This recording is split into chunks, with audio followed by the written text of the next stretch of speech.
क्या हो अगर किसी की जान चली जाए सिर्फ एक वीडियो बनाने के कारण।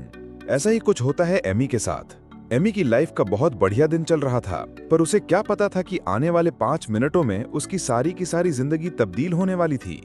वो एक ऐसी जगह फंसने वाली थी कि उसे कोई बचाने वाला भी नहीं होगा और उसे चारों ओर अंधेरा दिखाई देगा, जैसे कि पाताल लोक हो, और वो कुछ ही मिनटों में अपनी जान के लिए तड़पती हुई दिखाई देगी। जी हाँ, ऐसी स्टोरी है एमी मेरिया की। इसने कुछ ऐसा देखा कि कोई भी अपनी लाइफ में ऐसे फंसना नहीं चाहेगा। एमी को एडवेंचर में रहना और नई नई चीजें ट्राई करना बहुत ज्यादा पसंद था, तो इसलिए उसने अपने फ्रेंड एलिस एलेसैंड्रो को कॉल की, जो कि एक डाइवर एक्सपर्ट और ट्रेनर भी था। एमी ने उसे कहा कि वो भी उससे डाइविंग सीखना चाहती है, तो दोनों सेकंड की एक बहुत बड़ी केव सिलेक्ट कर लेते हैं, जो कि मेक्सिको में स्थित है। और इसी चीज के लिए एमी की ट्रेनिंग भी शुरू हो जाती है। पूरी ट्रेनिंग होने के बाद दोनों इस जगह चल पड़ते हैं और एमी अपने फ्रेंड को इस चीज के लिए मना लेती है कि वही लीड करेगी इस केव में जाने के लिए, क्योंकि वो चाहती थी कि उसका फ्रेंड उसकी रिकॉर्डिंग करे और जब वो आगे आगे बढ़ रही हो।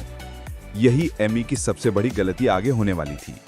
वैसे तो उसका फ्रेंड उसे मना लेता है कि वो 40 फीट से नीचे नहीं जाएंगे और वो सीधा सीधा जाकर इस केव के एडवेंचर को पूरा कर लेंगे। उसे पता था कि एमी की ये स्टोरी पूरी दुनिया को हिलाकर रख देने वाली है। Mexican investigators report that Emmy became lost and endured darkness. Authorities are developing new guidelines with runs. No se donde andu. तय किए गए दिन 11:26 पर वो डाइविंग शुरू कर देते हैं और जैसे उन्होंने डिसाइड किया था कि एमी ही इस डाइव को लीड करेगी, वैसा ही होता है। वो 25 मिनट स्विमिंग करते हैं, एडवेंचर करते हैं और नई नई चीजें नीचे देखते हैं। इसी के बाद एमी का दोस्त उसे एक लाइट दिखाता है, जो कि नेचुरल लाइट होती है और किसी केव की ओर थी। और ये चीज उनके लिए खुशी वाली भी थी, क्योंकि उनका एक माइलस्टोन पूरा होने वाला था। वो ड्राइवर पहले तो एयर प्रेशर चेक करता है और फिर बाद में ये चीज चेक करता है कि वो 40 फीट से नीचे ना जाएं, जो कि एक खतरे का निशान था। ये चेक करने के बाद वो ड्राइवर एमी को ग्रीन सिग्नल दे देता है कि वो अब नीचे जाने के लिए तैयार है। लेकिन एमी को क्या पता था कि यही ग्रीन सिग्नल उसकी लाइफ में बड़ा सा रेड स्टॉप साइन लाने वाला था। वो दोनों आगे बढ़ते हैं और उन्हें दिखते हैं दो नए रास्ते। एक वो रास्ता जो पहले भी टूरिस्ट यूज करते थे और एक वो रास्ता जिसे सभी अवॉइड करते थे, डेंजर मानकर। लेकिन एमी बिना डरे इसी रास्ते जाना शुरू कर देती है।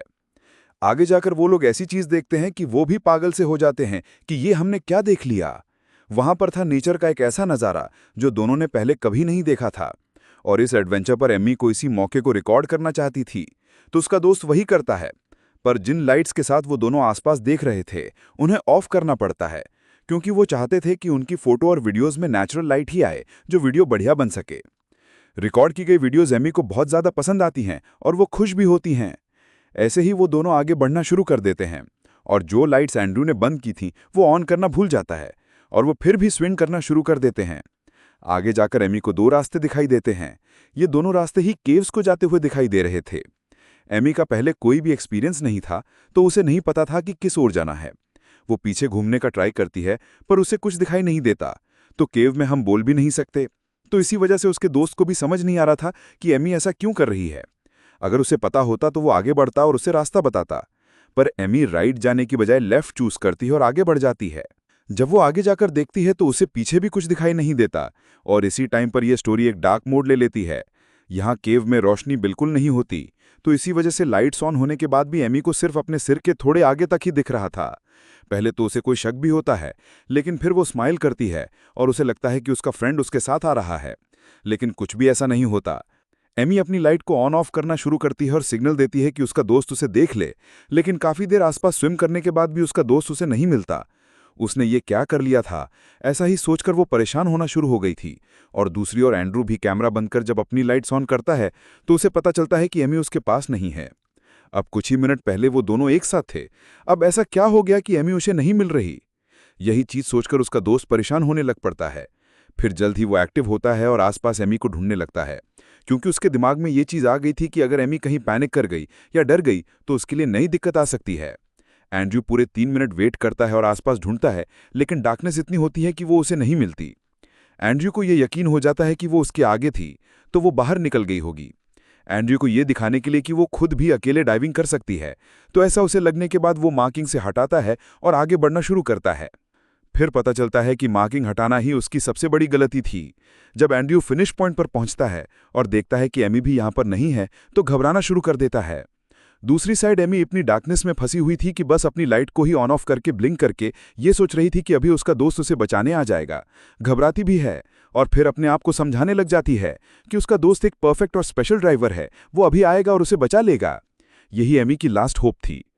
दूसरी तरफ एंड्रयू एंड पॉइंट पर जाकर एमी को वापस लाने की सोचता है, पर फिर उसे पता चलता है कि उसका ऑक्सीजन का टैंक खत्म हो चुका है और यही सबसे बड़ा खतरा था। अगर एमी का ऑक्सीजन टैंक भी खाली हो गया तो उसकी भी उसी टाइम पर केव में मौत हो जानी थी। तो नया टैंक ढूंढने के लिए वो वहां से दूर जाता है और 1-2 घंटे के बाद फिर वहीं केव पर वापस आता है। तभी उसके दिमाग में ये भी चीज चल रही होती है कि वो खुद अकेले ही एमी को बचा लेगा। और इस टाइम तक पूरे 2.5 घंटे हो चुके थे और एंड्रयू के एक्सपीरियंस के हिसाब से इतने टाइम में ऑक्सीजन का टैंक खत्म हो जाता है। और फिर भी एंड्रयू कुछ नेगेटिव सोचे बिना आगे बढ़ता है और एमी को ढूंढने लग जाता है, क्योंकि एंड्रयू को होप होती है कि उसकी दोस्त इतनी जल्दी हार नहीं मान सकती। और पूरे 15 मिनट स्विम करने के बाद एंड्रयू को कुछ फ्लोट करता हुआ दिखाई देता है। जी हाँ, ये एमी की ही बॉडी है, जिसके बारे में उसके दोस्त को पास जाकर पता चलता है। एक चीज देखकर तो वो पागल ही हो जाता है कि एयर वाली पाइप एमी के मुंह में नहीं है, वो बाहर पानी में लटकी हुई दिखाई दे रही थी। यही वो टाइम था जब एंड्रयू ये सोच रहा था कि एमी को वो अभी भी बचा सकता है, लेकिन ऐसा कुछ भी नहीं हुआ। ये था एमी का अंत। वो बहुत ट्राई करता है, अपनी पाइप भी उसके मुंह में डालता है और एयर देने की ट्राई करता है और बहुत सारे तरीकों से एमी को सपोर्ट करता है कि किसी न किसी तरह उसे सांस मिले और वो बच जाए, लेकिन तब तक बहुत देर हो चुकी थी। फिर पूरे 15 मिनट स्विम करने के बाद किसी न किसी तरह लटकते लटकते वो एमी को ऊपर ले आता है और तभी उसे पता चलता है कि अब एमी नहीं बच पाई और उसकी डेथ हो चुकी है।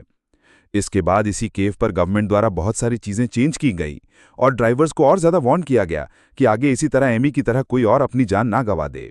ऐसे ही वीडियोस के लिए सब्सक्राइब करें।